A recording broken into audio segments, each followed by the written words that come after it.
नमस्कार, स्वागत आहे तुमचं स्वीट अँड स्पायसी किचनमध्ये। एक भाकरी खाण्यासाठी कमी पडेल इतकी सुंदर अशी ही फ्लॉवर मटारची भाजी बनवून तयार होते।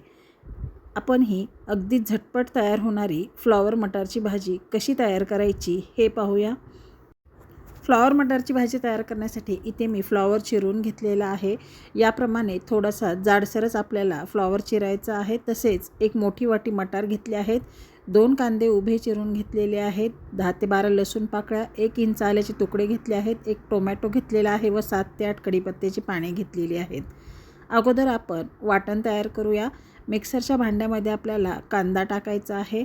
तसेच या कांद्यासोबत आपल्याला आलं व लसूणसुद्धा वाटून घ्यायचं आहे। इथे मी लसूण टाकलेला आहे, तसेच यासोबत आपल्याला आल्याचे तुकडे टाकायचे आहेत। आता हे सर्व आपल्याला थोडंसं पाणी घालून मिक्सरला बारीक असं वाटून घ्यायचं आहे। आता इथे मी पॅन गरम करण्यासाठी ठेवला आहे। यामध्ये आपल्याला 1 चमचा तेल घालायचं आहे। तर यामध्ये आपल्याला फ्लॉवर घालायचा आहे। फ्लॉवर चिरून मी मिठाच्या पाण्यामध्ये स्वच्छ धुवून घेतलेला आहे। आता यामध्येच आपल्याला मटार घालायचे आहेत। आता मटार व फ्लॉवर आपल्याला एक 3 ते 4 मिनिटे तेलावरती परतवून घ्यायचे आहेत। एक 3 ते 4 मिनिटानंतर तुम्ही पाहू शकता या फ्लॉवर व मटारचा रंग चेंज झालेला आहे। हे छानपैकी परतलेलं आहे। आपण गॅस बंद करून घेऊया। आता दुसऱ्या कढईमध्ये इथे मी 2 चमचे तेल घातलेलं आहे, अर्धा चमचा जिरे घालायचे आहेत, 7 ते 8 कढीपत्त्याची पाने घालायची आहेत व कांदा, आलं व लसूण याचं वाटण घालायचं आहे। आता या वाटणाला लालसर रंग येईपर्यंत आपल्याला हे परतवून घ्यायचं आहे। 3 ते 4 मिनिटानंतर इथे तुम्ही पाहू शकता कांद्याचा रंग आता हळूहळू चेंज झालेला आहे। कांदा छान लालसर भाजलेला आहे। तर यामध्ये आपल्याला टोमॅटो प्युरी घालायची आहे। जो टोमॅटो मी घेतला होता तो बारीक चिरून मिक्सरला फिरून त्याची प्युरी तयार केलेली आहे।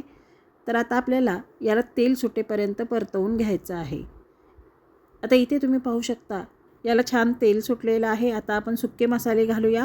अर्धा चमचा हळद पावडर घालायची आहे, 1 चमचा लाल मिरची पावडर घालायची आहे, 1 चमचा जिरे पावडर, 1 चमचा धने पावडर घालायची आहे। आता हे सर्व आपल्याला 1-2 मिनिटे परतवून घ्यायचं आहे। आता इथे मी मसाला 1-2 मिनिटे परतवलेला आहे। आता यामध्ये आपल्याला 1 वाटी पाणी घालायचं आहे। पाणी घातल्यानंतर हे सर्व आपल्याला व्यवस्थित असं मिक्स करून घ्यायचं आहे। ही भाजी मी अगदी सिंपल मसाले वापरून तयार केलेली आहे। इथे मी कुठलाही गरम मसाला वापरलेला नाही। आता इथे मी हे सर्व व्यवस्थित असं मिक्स केलेलं आहे। ही ग्रेव्ही आपल्याला 1-2 मिनिटे शिजवून घ्यायची आहे। 1-2 मिनिटानंतर तुम्ही पाहू शकता ही ग्रेव्ही छान अशी शिजलेली आहे। आता यामध्ये आपल्याला आपण जे फ्लॉवर व मटार परतवून घेतलेलं आहे ते घालायचं आहे। फ्लॉवर व मटार परतवून घ्या, त्यामुळे भाजीला टेस्ट छान येते। आता इथे मी फ्लॉवर व मटार या ग्रेव्हीमध्ये घातलेलं आहे। आता हे आपल्याला व्यवस्थित असं मिक्स करून घ्यायचं आहे। आता इथे मी हे सर्व व्यवस्थित असं मिक्स करून घेतलेलं आहे। आता यामध्ये आपल्याला चवीप्रमाणे मीठ घालायचं आहे। मीठ घातल्यानंतर हे परत एकदा आपल्याला व्यवस्थित असं मिक्स करायचं आहे। आता यावरती ताट झाकून ही भाजी आपल्याला 7 ते 8 मिनिटे मीडियम फ्लेमवरती शिजवून घ्यायची आहे। एक 7 ते 8 मिनिटानंतर आपण झाकण काढून पाहूया। भाजी आपली शिजून तयार आहे। आता आपण गॅस बंद करून घेऊया। तर अशा प्रकारे आपली ही एकदम सिंपल पद्धतीची परंतु एकदम चविष्ट अशी फ्लॉवर मटारची भाजी बनवून तयार झालेली आहे। ही फ्लॉवर मटारच्या भाजीची रेसिपी तुम्ही नक्की ट्राय करा, तुम्हालासुद्धा ही खूप आवडेल। तुम्हाला आजची ही फ्लॉवर मटारच्या भाजीची रेसिपी कशी वाटली हे कमेंट बॉक्समध्ये मला नक्की कळवा। तसेच फ्लॉवर मटारची भाजी तुम्ही कुठल्या पद्धतीने करता हे सुद्धा मला कमेंट बॉक्समध्ये सांगा। तुम्ही जर माझ्या चॅनलला सबस्क्राईब केले नसेल तर सबस्क्राईब करा, लाईक आणि शेअर करा, तसेच बेल आयकॉन क्लिक करा।